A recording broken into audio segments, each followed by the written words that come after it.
What's going on, guys? Don't do that. Just hold the eggs.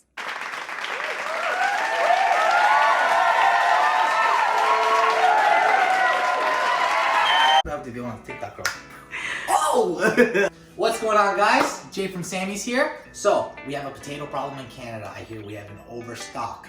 Now I'm going to teach you guys a couple ways on how we make our famous home fries so we can get rid of some of these potatoes. So what I have here are some brown rustic potatoes. These ones are perfect because they have the perfect starch content. With these, I recommend you wash them before we boil them. Step one, you want to wash your potatoes. Try to keep them all the same size. I have them all about a 7 to 8 ounce potato. So that way when we boil them, they all cook the exact same. You want to either use a pot with regular hot water over a burner, and that takes about 40 to 50 minutes to boil them. Or in this case, I'm going to use my pressure cooker because that cooks them in about 9 to 10 minutes, and it's a lot faster to cook it if you have one of these bad boys. When using the pressure cooker for potatoes, I recommend that you use your fork and you poke it 4 times. 2 on each side of the potato, and that should allow some steam inside the potatoes and cook them properly. Put your potatoes in.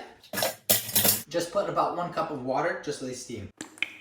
Close the lid, put it on sealing. So you want to pressure cook and then do about 9 minutes. And that's it, and you let those bad boys sit. After I let them pressure cook for about 9 minutes, I let them vent for about 15 minutes, and then I'll release the seal, and it should be fully ready. Use a knife. You just want to poke them and see if they're ready. If the knife slips back out, they're ready. Those are perfect.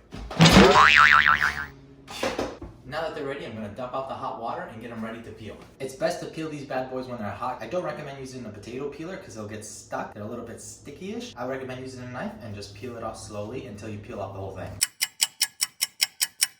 Once they're peeled, they're going to be really hot, so don't put them in the fridge right away. Let them sit on the counter for about 2 hours till they get room temperature. Then put it in the fridge overnight.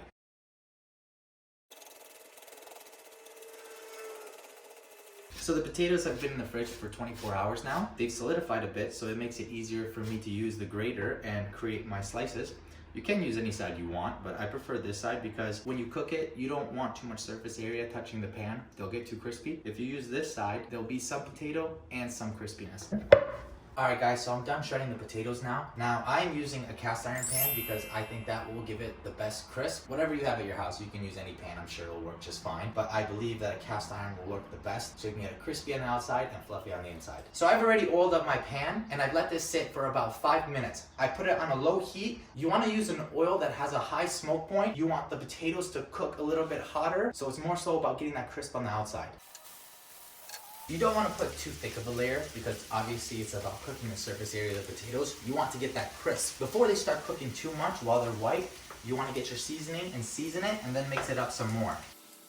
After you season your potatoes, you want to oil it up a little bit and then you want to mix it up so that the oil gets heated and gives it a bit of a crisp. When cooking the home fries, you want to move the heat to a medium heat so that they get a little bit crispy, but not too high because you don't want them burnt. You don't want to move them too much. Give it 5 minutes of it sitting on one side and then flip it. Give it another 5 minutes after that and they should be ready. So it's been 5 minutes. I'm going to give them one flip and let them finish out the cook. As the home fries are cooking, gradually put a little bit more oil, but be careful not to overdo it because they will ruin it if you put too much oil. One thing about home fries, it varies on how you like them. If you want them more crispy, turn up the heat. Keep them a little bit longer. If you want a little bit more spice, put more spice in them. It really depends. They're not so dead set. I'm not giving you exact recipe. This is not baking. It's more so go with the flow and see how you like it. I'm giving you the general idea of how to make it and then mix it up yourself. Maybe you can make it better. Right? You'll do one of these.